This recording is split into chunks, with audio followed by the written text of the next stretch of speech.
Assalomu alaykum. Bizda bunday kosalar chiqdi. Arqa qo'yig'ini mashinalar o'tadi. Bu kosaning razmeri sirtidan sirtigacha 80, ichi 50. Bo'yig'i 90. İçida setka mak bor, armatura bor. Cho'ng mashinalardan ko'taradi xudo xolos.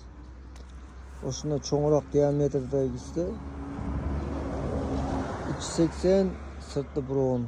Bunun ichida ham setka bor, armatura bor. Bu ham mashinani ko'taradi xudo xolos. Ondan keyin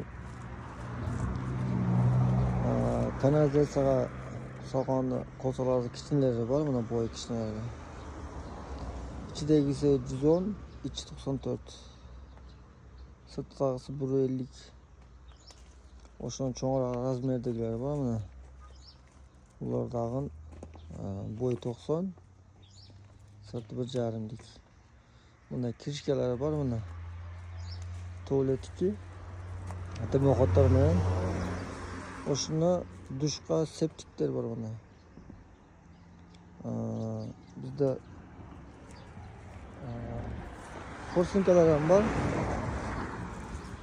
Forsinkalarimiz bo'yig'i 2 metrdan yaxshi qurilgan, sapatli. Ana keyin forsinkalarning menda teshiklari bor mana. Teshiklari bor.